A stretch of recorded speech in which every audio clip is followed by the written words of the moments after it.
Hello दोस्तों, ये chapter आपने बहुत बार पढ़ा होगा, मैटर इन आवर सराउंडिंग। लेकिन आज मैं आपको इसी चैप्टर को एक अलग तरीके से कराऊंगा।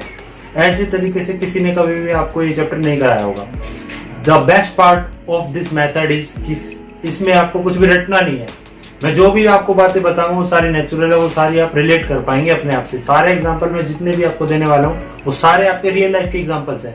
इससे होगा क्या, आप बातों ही बातों में सिर्फ 20 मिनट के अंदर 20 से 25 मिनट के अंदर पूरा चैप्टर समझ लेंगे। आपको कुछ रटने की जरूरत नहीं है। रही बात क्वेश्चन आंसर्स की, चैप्टर के नोट की, वो आपको लिंक प्रोवाइड करा दी जाएगी वीडियो के एंडिंग में, आप उसको चेक कर सकते हैं। तो आइए स्टार्ट करते हैं चैप्टर नंबर 1। सबसे पहले बात करते हैं मैटर। मैटर की जब बात होगी तो मैटर का शाब्दिक अर्थ होता है तत्व, हिंदी में बोलते हैं तत्व। लेकिन मैटर को अगर हम साइंटिफिकली देखें तो वो कैसे डिस्क्राइब किया गया है? मैटर को डिस्क्राइब किया गया है कि मैटर एक ऐसी चीज है जो बहुत सारे पार्टिकल से मिलकर बनी है।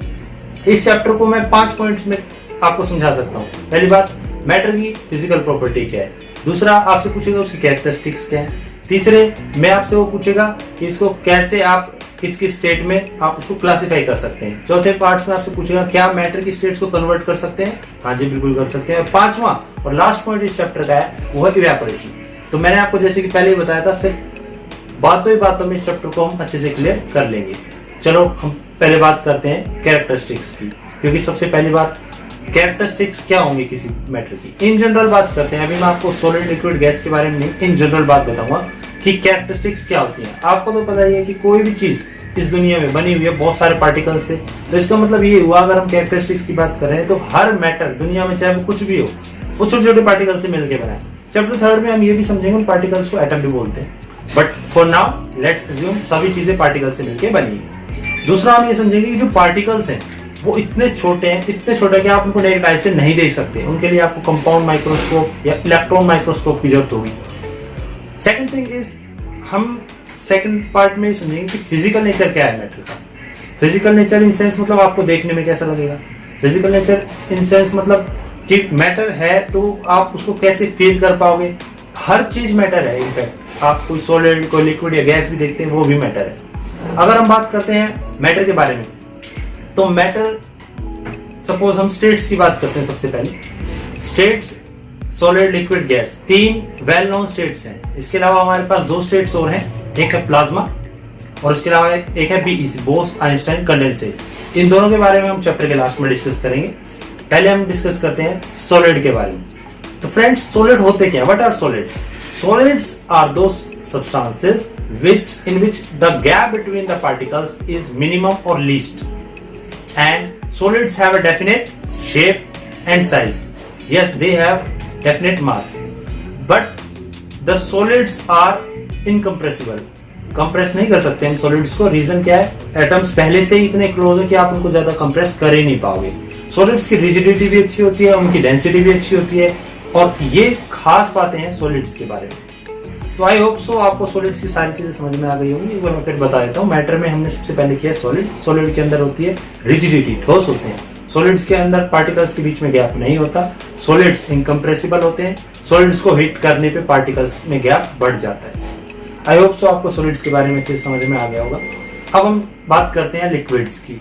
तो जैसे कि मैंने आपको बताया, सॉलिड के बाद लिक्विड आता है। लिक्विड की फिक्स्ड वॉल्यूम होती है। अगर 1 लीटर वाटर आप लेते हैं तो 1 लीटर ही रहेगा, चाहे आप किसी भी बर्तन में उसको डालिए वो 1 लीटर ही रहेगा। लेकिन लिक्विड की शेप कभी फिक्स नहीं होती। आप जिस भी बर्तन में उसको डालोगे उसकी शेप वैसी ही रहेगी। Third thing is that liquid negligibly compressible है। कंप्रेसिबल है लेकिन नेग्लिजिबली, जिसकी वजह से इसकी एक बहुत अच्छी एप्लीकेशन बनती है जो हम अपने फिजिक्स के चैप्टर में पढ़ेंगे। क्या है? हाइड्रोलिक्स में पढ़ेंगे। Fourth thing is that liquid के पार्टिकल्स सॉलिड के पार्टिकल्स के मुकाबले थोड़ी दूरी दूरी पर होते हैं। जिससे क्या होता है, आपके पास एक क्वेश्चन आता है कि कैसे एक स्विमर जो होता है वो स्विम क्यों कर पाता है। तो उसका रीजन में आप ये लिखेंगे, एक स्विमर इसलिए अच्छे से स्विम कर पाता है क्योंकि जो पार्टिकल्स होते हैं लिक्विड के वो बहुत दूरी पे होते हैं, जिसकी वजह से जब वो स्विमिंग करता है तो पार्टिकल्स को काटते हुए वो आगे बढ़ता है। तो लिक्विड के बारे में सबसे पहली बात हम कहेंगे इनकी इनडेफिनेट शेप होती है। किसी की भी शेप ले लेंगे। दूसरा, इसके बारे में बताएंगे इसकी डेफिनेट वॉल्यूम होती है। तीसरा, इसके बारे में बताएंगे ये रिजिड नहीं होते। चौथा, इसके बारे में बताएंगे ये स्लाइटली कंप्रेसिबल होते हैं। अगर आप ये सब समझ चुके हैं तो अब हम मूव करते हैं हमारे next topic, that is gas. Gas की तरफ। तो गैस के बारे में हम समझेंगे कि जो गैसेस होती हैं उनकी सारी प्रॉपर्टी रिवर्स है सॉलिड की। तो गैस की पहली प्रॉपर्टी होगी कि बिल्कुल कंप्रेसिबल है, हाईली कंप्रेसिबल है गैसेस। दूसरा, गैसेस की कोई शेप नहीं है, कोई साइज नहीं है। आप जिस भी कंटेनर में गैसेस को डालेंगे गैसेस वही शेप ले लेंगी। गैसेस के बारे में अगर हम बात करेंगे तो उनको भी हम फ्लूइड्स बोल सकते हैं। Why they are called fluids? Because when gases are compressed, they become liquid. And liquids तो मैंने आपको पहले ही बताया कि liquids क्या है, compressible, sorry, liquids क्या है, liquids आपके fluids हैं। तो इसके बाद हम मूव करते हैं, क्या हम जो ये पढ़ चुके हैं सारी चीजें, सॉलिड, लिक्विड, गैस, क्या इनकी फॉर्म को कन्वर्ट कर सकते हैं? क्या ये इंटरकन्वर्टेबल है? क्या हम मैटर की फॉर्म को चेंज कर सकते हैं? तो इसका आंसर है यस, हम कर सकते हैं। कैसे करेंगे? इसके लिए कुछ सर्टेन प्रोसेस होते हैं, कुछ टर्म्स हैं जिस चैप्टर के की पॉइंट्स हैं। अगर आपको टर्म्स पता है तो ये चैप्टर आपके लिए कुछ भी नहीं है। तो उन टर्म्स को भी समझेंगे और इस टॉपिक को भी साथ के साथ करते हुए चलेंगे। जैसे कि मैंने आपको बताया कि मैटर की स्टेट्स को चेंज कर सकते हैं, तो जैसे ही हम मैटर की स्टेट्स को चेंज करेंगे हमारे पास एक हर टाइम एक नई टर्म होगी। फॉर एग्जाम्पल, मैंने कहा एक सॉलिड है, सॉलिड को मुझे लिक्विड में कन्वर्ट करना है, तो क्या होगा उसके लिए? सॉलिड को लिक्विड करने के लिए आप मेल्ट करेंगे, मेल्टिंग एक टर्म आ गई आपके पास। सेकंड थिंग इज, अब उस लिक्विड को आपको गैस में कन्वर्ट करना है या वेपर में कन्वर्ट करना है, तो लिक्विड को वेपर में कन्वर्ट करने के लिए एक नई टर्म होगी हमारे पास, बॉइलिंग होगी, इवेपोरेशन होगी। ये हमारे पास नई टर्म्स आ जाती हैं। कुछ ऐसे सब्सटेंसेस भी हैं नेचर में जिसको आप जैसे सॉलिड को हीट अप कर रहे हैं, वो कभी भी लिक्विड में कन्वर्ट ना होकर डायरेक्ट गैस में कन्वर्ट हो रहे हैं, उसको हम बोल देंगे सब्लिमेशन। इसी तरह की कुछ और टर्म्स भी हमारे पास हैं जैसे डिफ्यूजन, डाइल्यूशन, इस तरह की टर्म्स को भी हम इधर ही क्लियर कर लेंगे। अगर आप एक ट्रायंगल देखेंगे सॉलिड, लिक्विड और गैस का, तो आप पाएंगे कि सॉलिड से लिक्विड में कन्वर्ट करना आपका कहलाता है मेल्टिंग, जबकि लिक्विड से वापस सॉलिड की तरफ जाना आपका कहलाता है, लिक्विड से वापस सॉलिड की तरफ जाना आपका कहलाएगा फ्रीजिंग। अगर आप लिक्विड से गैस की तरफ आते हैं तो आपका बॉइलिंग, या उसको आप कह सकते हैं इवेपोरेशन कहलाएगा। अभी बॉइलिंग और इवेपोरेशन के बीच में भी हम डिफरेंस करेंगे इसके बाद। अब वेपर्स को आपको सॉलिड में कन्वर्ट करना है, सॉलिड को वेपर में कन्वर्ट करना है, दोनों ही प्रोसेस को हम बोलते हैं सब्लिमेशन। इसमें एक कंसेप्ट काम करता है आपका, उस कंसेप्ट का नाम है लेटेंट हीट। लेटेंट हीट होता क्या है? लेटेंट हीट को हम बोल सकते हैं हिडन हीट। अभी हिडन हीट क्या होती है? एक्चुअली इसको एग्जांपल से समझते हैं। आपके पास एक आइस क्यूब है, आपने फ्रीजर में से आइस क्यूब निकाल के रूम में रख दिया, थोड़े टाइम बाद आप देखेंगे आइस क्यूब पिघल जाएगी और पानी में कन्वर्ट हो जाएगी, वो अपने आप हो जाती है, आप उसको कोई हीट प्रोवाइड नहीं कर रहे हो, वो हीट एब्जॉर्ब करके हो जाती है।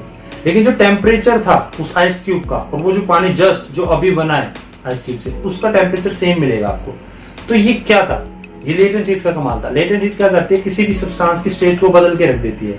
सॉलिड को उसने बदल दिया लिक्विड में without changing its temperature. So latent is the heat which changes the state of any matter without changing its temperature। तो हमने यहाँ पे लेटेंट हीट को समझा। सब्लिमेशन भी मैंने आपको बताया, सब्लिमेशन एक ऐसा प्रोसेस है जिसमें कोई सॉलिड डायरेक्टली कन्वर्ट हो जाता है वेपर में और गैस में, या कोई गैस वेपर डायरेक्टली कन्वर्ट हो जाते हैं सॉलिड में without changing into liquid. So in this way we have seen the properties and the interconversion of different states of matter. इसके बाद हम एक टॉपिक और करेंगे जिस टॉपिक में हम समझेंगे कि बॉइलिंग और इवेपोरेशन में डिफरेंस क्या है। आपने सुना भी होगा it is a bulk phenomena, it is a surface phenomena. ये बल्क और सरफेस क्या होता है ये भी क्लियर करते हैं। सबसे पहले हम स्टार्ट करते हैं बॉइलिंग से। तो बॉइलिंग क्या है?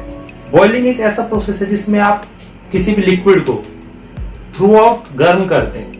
सपोज आप पूरा एक बर्तन में दूध को या पानी को गर्म कर रहे हैं, वो एक बल्क प्रोसेस है क्योंकि पूरी उसकी वॉल्यूम गर्म हो रही है, बर्तन गर्म हो रहा है, उसके अंदर जितना भी पानी रखा है वो गर्म हो रहा है सारा। फिर एक सर्टेन टेम्परेचर पे वो पहुंचता है, उसके बाद जाके वेपर बनने शुरू होते हैं।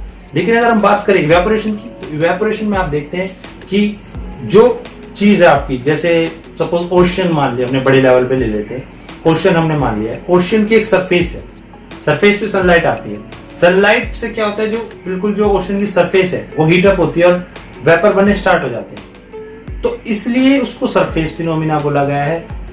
तो आपने यहाँ देखा कि बॉइलिंग को बल्क फिनोमिना जबकि इवेपोरेशन को सरफेस फिनोमिना कहा गया है। रीजन यही है आपका, क्योंकि इवेपोरेशन सरफेस से स्टार्ट होता है। बॉइलिंग करने के लिए आपको फिक्स टेम्परेचर की जरूरत होती है, लेकिन इवेपोरेशन के लिए कोई फिक्स टेम्परेचर की जरूरत नहीं होती है। बॉइलिंग पॉइंट आने से पहले स्टार्ट हो सकता है। And the difference between boiling and evaporation is that temperature. ये मैंने अभी आपको बता दिया कि फिक्स टेम्परेचर को इवेपोरेशन की बिल्कुल भी जरूरत नहीं होती। चलिए, आपको इवेपोरेशन की बात कर रहे हैं तो एक बात और बता दें इवेपोरेशन के बारे में। जो नेचर है उसने अपने आप को इस तरह से एडजस्ट किया है जिससे सभी ऑर्गेनिजम्स, चाहे वो धरती पे रहने वाले हैं या पानी पे रहने वाले हैं, वो जिंदा रह सके। सपोज अगर इवेपोरेशन नहीं होता और हमारी अर्थ में, नेचर में सिर्फ बॉइलिंग ही होती तो क्या होता? पूरे ओशियंस जो हैं, सनलाइट पड़ने पे पूरे ओशियंस गर्म हो जाते, ओशियंस गर्म हो जाते। जो मेराइन एनिमल्स हैं, जो मछलियां हैं और जो ऑक्टोपस हैं जो रहते हैं पानी में, वो सारे मर जाते गर्मी से। तो नेचर ने इतना अच्छा सिस्टम बनाया है कि वहां पे आपकी बॉइलिंग ना करके इवेपोरेशन होता है, जिससे क्या होता है, सिर्फ ऊपर की सतह गर्म होती है। और उस टाइम पे, जिस टाइम ऊपर की सतह गर्म होती है, तो जो ऑक्सीजन डिसॉल्व होती है पानी में, वो उड़ जाती है। और वो ऑक्सीजन जब उड़ जाती है तो वहां ऑक्सीजन की कमी हो जाती है। तो आपके पास एग्जाम में क्वेश्चन आता है कि क्यों ज्यादा गर्मी के टाइम जो मेराइन एनिमल्स है वो नीचे चले जाते हैं, वो दिखते नहीं है सतह पे। तो उसका इतना अच्छा एग्जाम्पल आप लिख सकते हैं, क्योंकि ज्यादा गर्मी के कारण जो डिसॉल्व ऑक्सीजन है वाटर में वो उड़ जाती है। तो ऑक्सीजन की कमी को पूरा करने के लिए वो जितने भी मेराइन एनिमल है वो नीचे चले जाते हैं पानी के। तो इस तरह से आप इतना अच्छा एग्जाम्पल कंसेप्ट के साथ दे सकते हैं। देखिए, आपने अगर एक बार कंसेप्ट समझ लिया साइंस में, तो साइंस कुछ भी नहीं है। जैसे कि मैंने आपको बताया क्यों एनिमल्स नीचे चले जाते हैं, तो ये रीजन है एक्वेटिक एनिमल्स या मेराइन एनिमल्स के नीचे जाने का। मैंने दो वर्ड यूज किए यहाँ पे, एक्वेटिक और मेराइन। एक्वेटिक एनिमल्स वो एनिमल्स हो गए जैसे डॉल्फिन, ये खारे पानी में आपको नहीं मिलेंगे। और मेराइन एनिमल्स वो हो गए जैसे व्हेल और जितनी भी तरह के एनिमल्स हैं जो भी पानी में रहते हैं, समुद्र में रहते हैं। मेराइन मतलब समुद्री जीव जो कि समुद्र में रहते हैं। तो वापस आते हैं हमारे टॉपिक की तरफ। टॉपिक हमारा था आपका मैटर।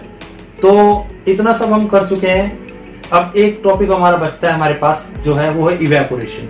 इवेपोरेशन के बारे में मैंने आपको आइडिया दे दिया है क्या? अब हम ये देखते हैं कि इवेपोरेशन को क्या क्या चीजें प्रभावित करती हैं। कहने का मतलब है कि अगर इवेपोरेशन हो रहा है तो वो किस चीज की वजह से ज्यादा होगा या किस चीज की वजह से वो कम होगा। तो पहली चीज तो आप समझ ही गए होंगे, सरफेस फिनोमिना है। तो जितनी बड़ी सरफेस होगी या जितनी ज्यादा सरफेस होगी, इवेपोरेशन उतना अच्छे से होगा। अगर आप इवेपोरेशन को और अच्छे से समझना चाहते हैं तो छोटे से एग्जांपल समझ सकते हैं। सपोज आपकी एक बेड शीट है, वो गीली है, वो आपको सुखानी है। बेड शीट को आपने धोया है, वो गीली है, वो आप उसको सुखाएं। अगर आप उसको पूरा फैला के सुखाएंगे, ज्यादा सरफेस एरिया होगा तो वो जल्दी सूखेगी। रीजन सरफेस एरिया ज्यादा था। दूसरा, टेम्परेचर। टेम्परेचर अगर अच्छा होगा, यानी ज्यादा गर्मी होगी जिस दिन, उस दिन इवेपोरेशन का रेट भी अच्छा होगा, तो रेट ऑफ इवेपोरेशन बढ़ जाएगा, तो भी जल्दी सूख जाएगी वो। Third thing is wind speed. अगर जब आप उसको सुखा रहे हो चादर को, उस टाइम विंड की स्पीड, हवा की जो स्पीड है वो बहुत अच्छी है। विंड नाम से पता चल रहा है, अब फास्ट मूविंग है इसको विंड। तो विंड की स्पीड अच्छी होगी, यानी हवा की स्पीड अच्छी होगी, तो वो चादर जल्दी सूख जाएगी। 3 मेजर फैक्टर मैंने आपको बता दिए हैं जो रेस्पॉन्सिबल है हाई रेट ऑफ इवेपोरेशन की। अगर हम बात करें ये तो चलो ठीक है, डायरेक्टली प्रोपोर्शनल है। Evaporation is directly proportional to the rise in temperature, evaporation is directly proportional to the increase in surface area, evaporation is directly proportional to the wind speed. ये तो होगा डायरेक्टली प्रोपोर्शनल, यानी सीधे सीधे तौर पर प्रभावित करना। अब एक टॉपिक हमारा बचता है, वो है ह्यूमिडिटी। ह्यूमिडिटी से अगर आप समझे, ह्यूमिडिटी का मतलब होता है हमारे आसपास जब हम खड़े हैं, अगर यहाँ ह्यूमिडिटी है तो इसका मतलब कितना इसमें पानी के कण मौजूद है।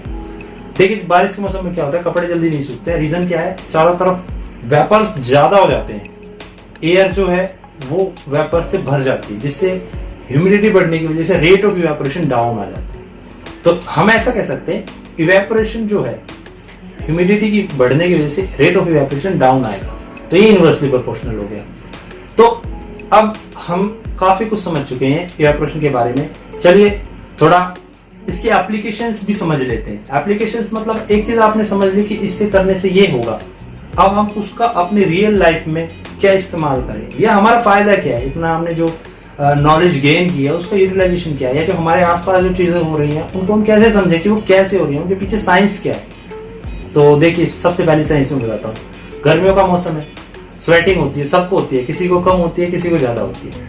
आपको मैं एक बात बताऊंगा अभी कमाल की, कि जिस इंसान को या जिस भी पर्सन को स्वेटिंग ज्यादा होती है, इसका मतलब ये नहीं है उसको गर्मी ज्यादा लग रही है, इसका मतलब है उसका मैकेनिज्म बहुत अच्छा है। मैकेनिज्म किस चीज का अच्छा है, हीट को रिलीज करने का, क्योंकि इवेपोरेशन कॉजेज कूलिंग, ये आप पढ़ेंगे बुक्स में। इवेपोरेशन से कूलिंग होती है, तो जो स्वेटिंग होगी, स्वेटिंग से क्या होगा, आपकी बॉडी के अंदर से वाटर निकलेगा बाहर की तरफ, और जब वो वाटर बाहर की तरफ निकलेगा तो बॉडी की एक्सेस हीट को लेके निकलेगा बाहर, और जब वो एक्सेस हीट को बॉडी से निकाल देगा automatically you will feel cool.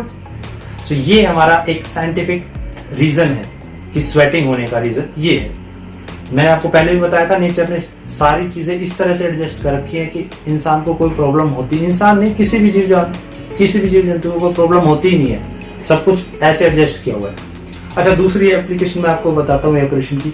Evaporation causes cooling, evaporation cooling भी करता है, कूल आपको करता है आपकी बॉडी को। उसके अलावा किसी रूम के टेम्परेचर को कम करने में भी इवेपोरेशन मदद करता है। कैसे करता है, देखिए, एक सपोज आपके पास मटका है, जिसको हम मिट्टी का जो मटका होता है, अर्दन पोट जिसको हम बोलते हैं। अर्दन पोट में आपने देखा होगा पानी आप डाल देते हैं। फ्रिज में तो चलो आप इलेक्ट्रिसिटी यूज करते हैं तो पानी ठंडा होता है, उसका अलग मैकेनिज्म है, लेकिन एक मटके में, अर्दन पोट में कोई आप इलेक्ट्रिसिटी तो यूज नहीं करते, तो कैसे उसका पानी ठंडा हो जाता है, कभी आपने सोचा?